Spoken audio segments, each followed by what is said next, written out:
When I was in kindergarten, I used to roll up my sleeves and then roll up my pants legs and then rip off my shirt because I was the Incredible Hulk. And I would run through kindergarten, rampaging everyone.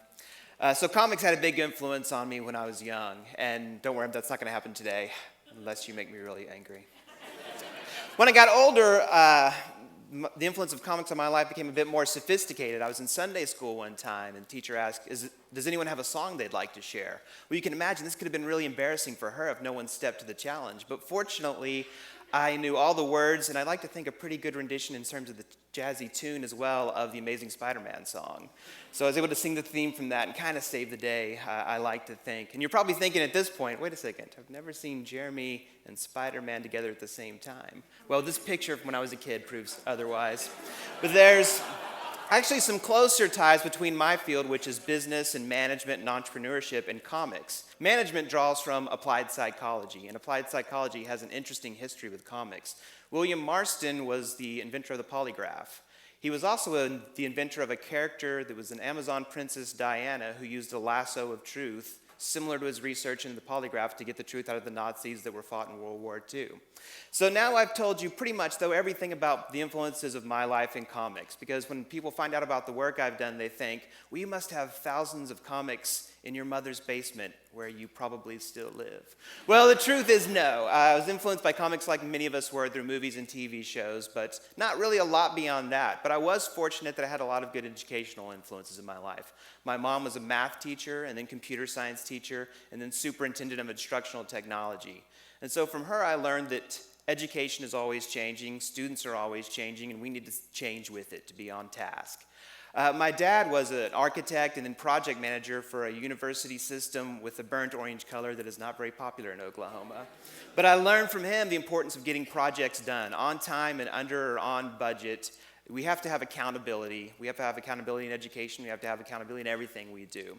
And of course, I was influenced by movies, entertainment, things that I like, games, things that I enjoyed, frisbee golf, things that helped me learn and helped me remember and entertained me. And I was fortunate to have some educational influences to practice teaching. You might be surprised to find that most college professors only have about one class in how to teach. Or some of you are thinking, actually, I'm not surprised at all. But fortunately, I worked as a substitute teacher. I was a guitar teacher. I worked as a tutor. Before I got my PhD, I taught at junior college. And so those all gave me some experiences in how to teach that I think were really great and influenced my thinking of things that worked, things that didn't work. But really, what I'm going to tell you about today has to do a little bit more with once I became a professor and started teaching college. I found that the material I teach, strategic management and management in general, folks found to be really interesting. It's applied to companies. We all are experienced with organizations in some way. But on the feedback I received every year at the end of my courses, I found that students, and this is going to be maybe a shocker, found textbooks to be boring. And they also found them to be wildly expensive, oftentimes over $100 or much more than that. So I would change the textbook to be responsive, but then I found they still found them to be boring. And no matter what books I used, they were boring on one hand, and they were arguably a rip-off boondoggle on the other hand. So you could buy a book for about $100 and sell it for $5 at the end of the semester. So I thought, well, there's got to be a way to solve this problem. The material I teach is interesting. Students like it. They like the class. But there's a disconnect between the material and opening your book and it's an instant snooze-fest, that you have a bad reaction just by opening the pages. So I thought, well, here's a way we can do something different by using a graphic novel textbook. I actually wasn't really influenced by comics, as I mentioned, but people that in older years used graphic novels, my brother and sister, who were just a couple of years older. So I came up with the idea of Atlas Black Managing to Succeed. So Atlas is a senior. I teach generally seniors, about to graduate, and he's looking for a job because his GPA is a little bit less than stellar. So he thinks about starting his own business. And so what it gives us is the idea of storytelling. We've all learned over time through Aesop's fables, through Orwell's Animal Farm, through allegories that we find, or movies. We all remember hundreds of lines from movies, but most of us don't remember too many lines from textbooks. So it's the idea of putting storytelling into this narrative. But I think there's some other benefits as well. So as you walk through the characters, they directly apply the content. What you find in textbooks, at least in my field in business a lot of times, is there's a disconnection. There's a ton of different unrelated examples, and the pictures, as you're reading through, are disjointed as well. Now tell me if you've seen this. There's the picture in your textbook has a group of well-dressed individuals of different ethnic backgrounds, male and female, all well represented around a boardroom, smiling and shaking hands. And that is supposed to represent every concept in the book on every page, because it happens every couple of pages. So I thought, well, we need to bridge this disconnection as well. Pictures aren't supposed to be stock photos every time.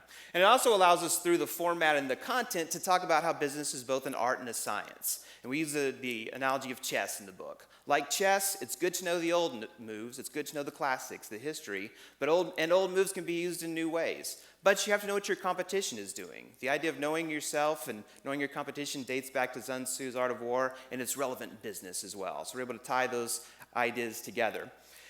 One thing I was excited about is this was the first graphic novel textbook, but also had a sequel, much like a movie. So in Atlas Black Managing to Succeed, the first book, the idea, the characters look through the frameworks of entrepreneurship and business and management, and they formulate a business they might start. And Management Guru, they actually start that business. And part of actually starting the business is working through frameworks of managing people.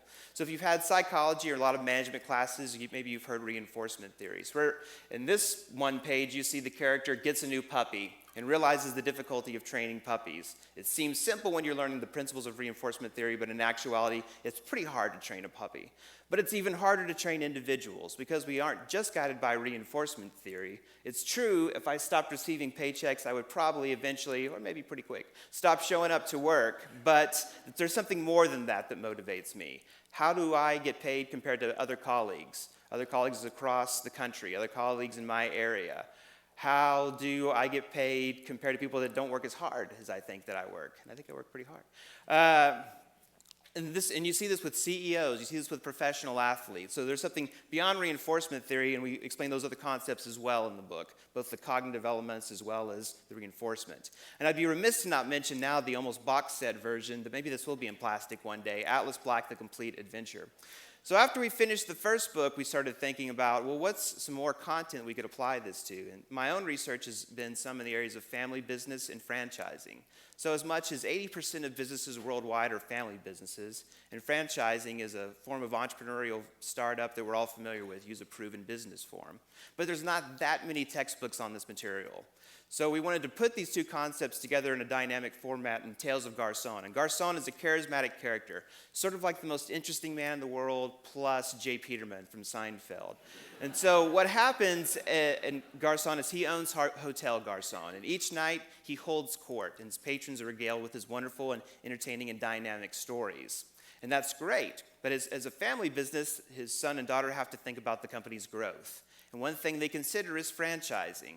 And on the one hand, it could be a gold mine, getting these royalties from different people that would use the Garcon name. But it could be fool's gold, because the idea of copying what Garcon does, it's so intimate and dynamic, might seem like a cheap, tacky ripoff if done down to a franchise model. So they work through these concepts that are both relevant to family businesses and how family businesses evolve, the succession issues they face, and issues of franchising, what you might look at if you were going to start your own form of franchising. And we're able to introduce concepts such as bricolage. The idea of bricolage is putting together new ideas from existing materials. Think of sort of like a collage, if you've ever done one of those in art. So in bricolage and business and venturing, we think of existing business models, like a taxi that gets you from point A to B, and a food cart that's become popular across the country that serves you delicious snacks. So the tapas taxi would both get you to your next destination and give you a delicious snack. Now, I think this might actually be illegal, but you get the point. They come up with new ideas. And I use this in my class as well. They come up with a new concept based on existing concepts. One of my most favorite from last semester was a bricolage, a combination of a bail bonds agency and a pawn shop. So if you got into a little bit of trouble, instead of an embarrassing call, perhaps to your parents, you could call your friends and they could take your stuff, or maybe they'd chip in some of their stuff and help you kind of work out that situation in a more delicate manner. And so this idea, it leads to the next book that we came out with, University Life. We thought, how could we apply the idea of a graphic novel to a book that would be beyond just the business domains, to a book that everyone would appreciate and get something out of? And this has become an important element in universities. We see a high dropout rate, and we're trying to work on that. So across the country, what you see is a lot of classes that focus on freshman success or freshman orientation or some variant of that. So what we do in University Life is we have a cast of characters kind of like the Breakfast Club. You see an athlete, a sorority girl, an international student, an activist, an introvert, all these different characters and as they deal with different challenges. And our model we follow is sort of similar to the Harvard business case model. So instead of a framework, like what I showed you with training a puppy, a deductive framework, we use an inductive idea where we tell you the story and you find the messages through that. And we think that adds something different because a lot of the books that are used to teach this class are very good, but they're kind of like workbooks. They tell you the importance of stress, the importance of mapping out your activity. But what we like about this is it gets that information in a different way. I think if I was teaching this class and I ask you, so just a show of hands, how many of you recently had a DUI? I might not get the most honest answer. How many of you have struggled with depression or suicide? You might not get a forthcoming answer on that. So we can talk about the characters and we can say, is this realistic? Is this not realistic? How would you deal with these challenges?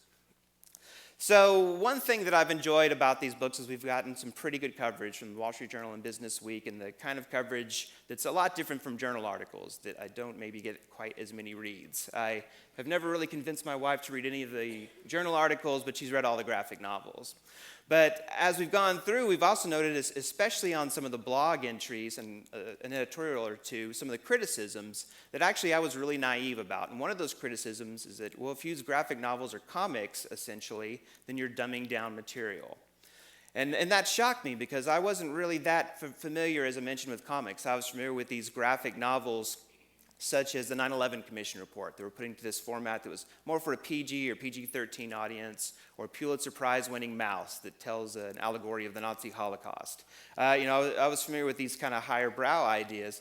So the idea of dumbing down my work, was not only insulting, but a little bit confusing. And I looked at that and I found that there's actually been Senate inquiries in the past, in the 50s, that said that they thought that comics were going to lead to juvenile delinquency. And that's led to something of an arrested development in the US. In other countries, such as France, you see some of the most popular works in graphic novel format. Or it wouldn't be uncommon in Japan to go to a convenience store and pick up a book that has a long-running serial that's in kind of a graphic anime material. But it's less common in the US, although that's changing. John Naisbitt, who wrote Megatrends, noted that graphic novels are the only form of literacy that's increasing in the United States.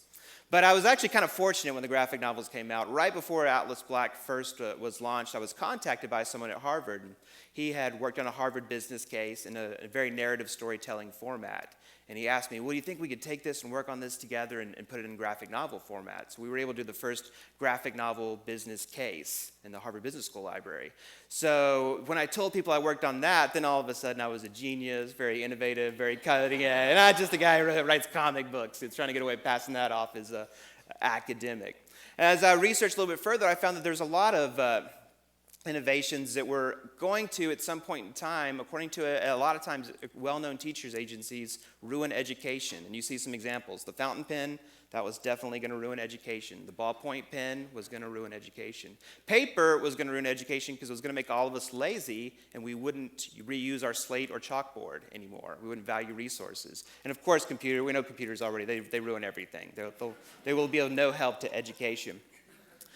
The feedback I got in class was also pretty exciting when we did a couple of surveys both for undergrads and MBA students and found that 85% liked it as much or more than other kind of books. But what was really exciting was some of the reviews we got on Amazon. And not just the ones, that my mom posted, but ones that were from individuals that were not business students or business professors, or in some cases even people that interested in business, just people that bought it for one reason or another, picked it up and liked it and were thought enough to put a comment on it that was positive.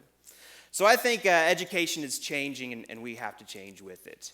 And to tell the full disclosure truth, I'm actually not an enemy of textbooks. I just came up with a textbook last month that was published in my area, strategic management. But it's different than a lot of textbooks in a few key ways. First, it's free online. You can see it as much as you want. You don't pay a dime, unlimited viewings with no ads.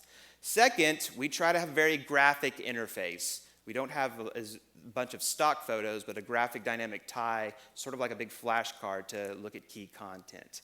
It might not surprise you that we have a feature called Strategy at the Movies, where we tie movies and different stories to the content in each chapter.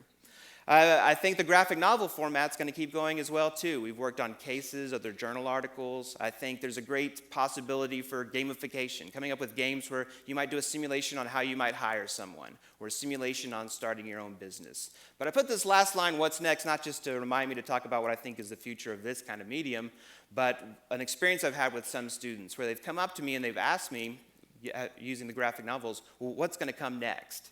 And so I think, well, if I have a book that I've developed as a textbook, and I can have a student come up to me and actually ask me what's next, well, then that's an idea worth sharing.